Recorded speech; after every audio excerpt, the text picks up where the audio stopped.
see here. So I want to introduce you to Justin Poulson. He is maybe a top 10 sprinter in California.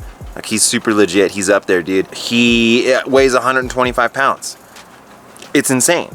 So you wouldn't automatically say that he has like the sprinter's build or that he is the pure sprinter, but what he ends up doing is very pure sprinter-ish.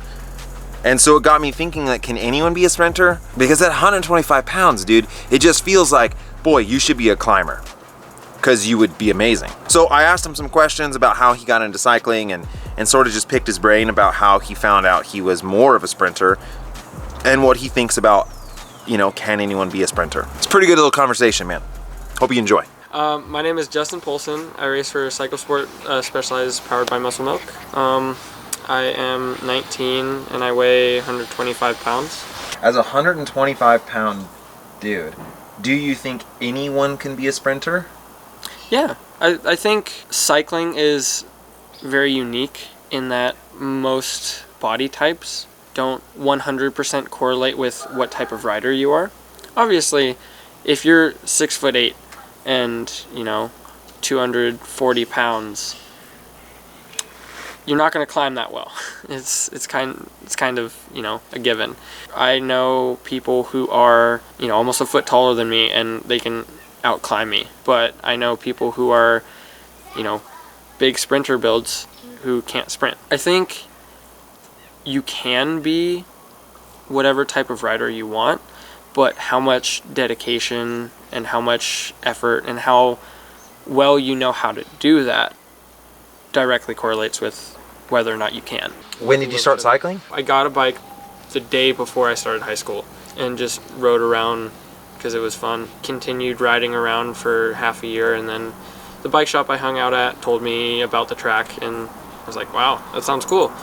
So I did it and got hooked. Raced here and there. It was horrible.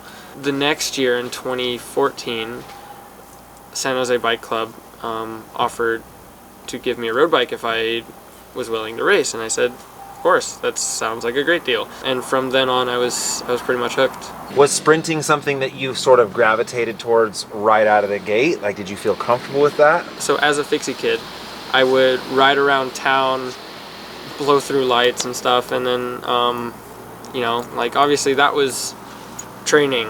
At a certain point, I started, like, I started not blowing lights and, you know, started stopping for lights and then would sprint out of the light to the other side.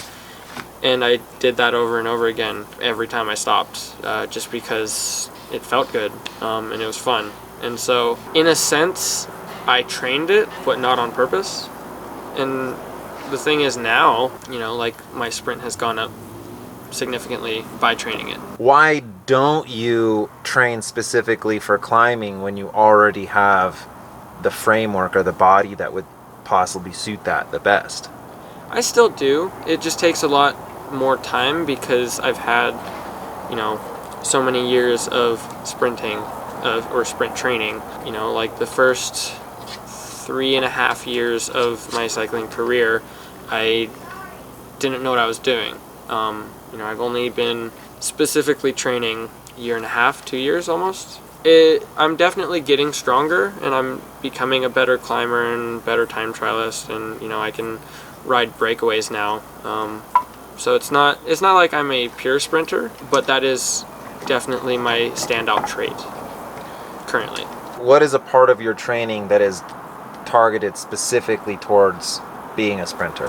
Pretty much every ride I do that isn't recovery, I will do 2 to 3 sprints. Otherwise, like, if I'm actually, like, targeting sprint training, I will do certain intervals that, you know, just increase the sharpness. Other than that, it's, you know, mostly in the gym. When you lift weights, you create more fast twitch muscle, and when you train, most of it turns into slow twitch after a while, or somewhere in between. How much time do you spend a week in the gym? Usually only an hour a week, but it's very specific. Like, I tend to do heavier weighted sessions and a lot more recovery time. I'll only lift weights during off season or if I'm doing a build period. I won't go to the gym during race season just because there's not enough time to train for the races and go in the gym, because most of it is actually the recovery process. If you don't recover from it, you're not actually gaining much. So, what percentage of those points, of your upgrade points from Cat 5 to Cat 1, came from a pack sprint? I would probably say 90.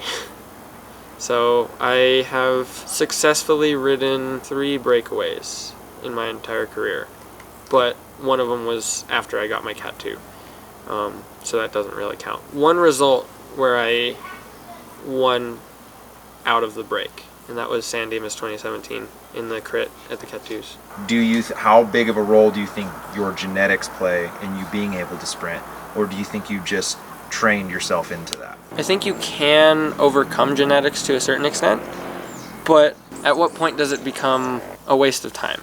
You know, I think you can morph your physiology and sort of like direct it, but it takes a long time and it takes a lot of effort.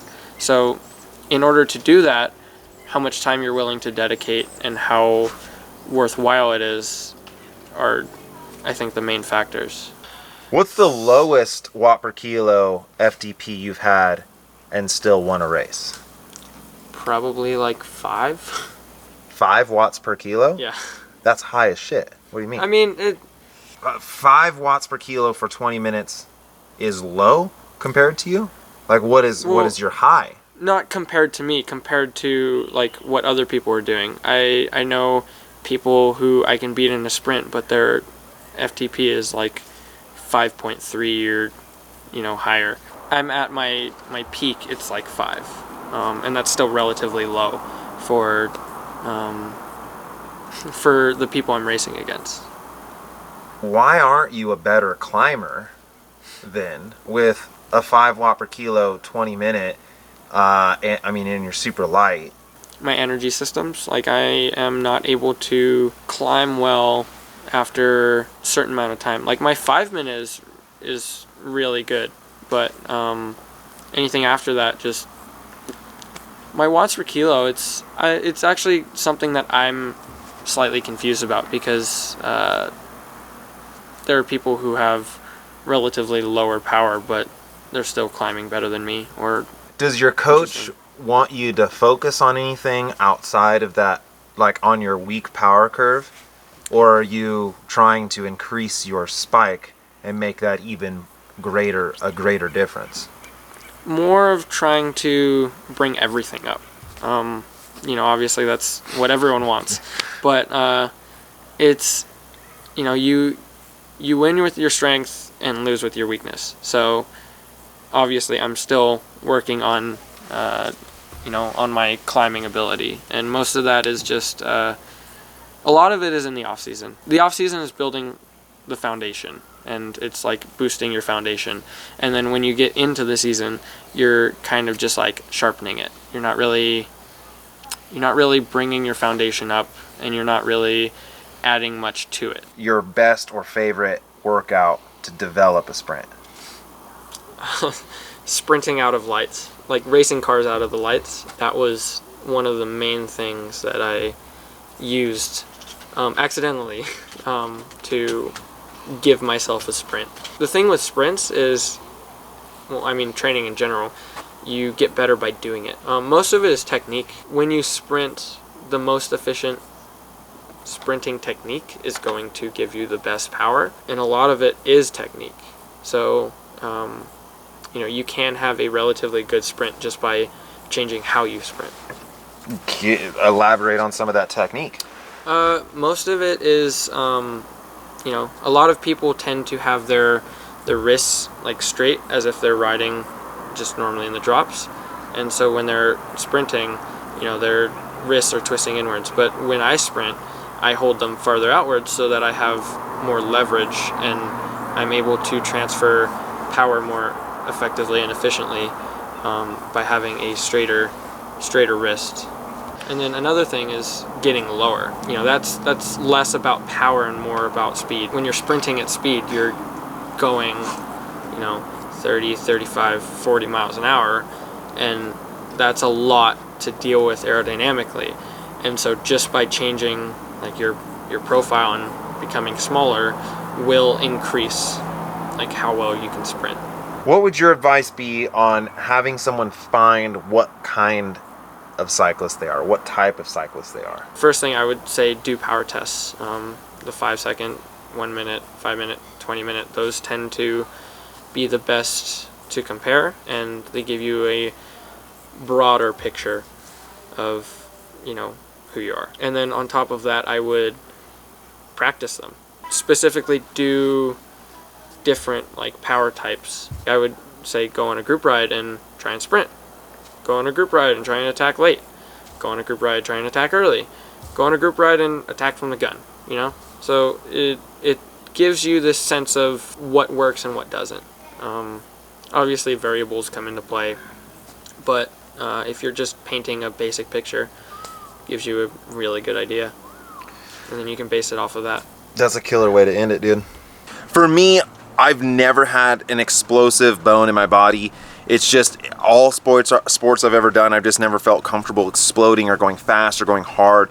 It's just more of like a flat profile for me all the way across on all sports. That doesn't mean that I can't train to be a better sprinter, you know, but I already sort of kind of like lean towards maybe a different power delivery.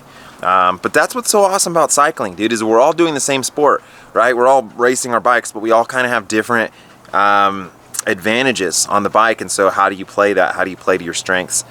And so, yeah, man, I hope you enjoyed. You check out Justin. I think he's going to go far for sure. He's young and he's crushing it. And that's just a recipe for success, bro. Anyway, Justin, thanks for coming up, dude. As always, Vegan Cyclist. You.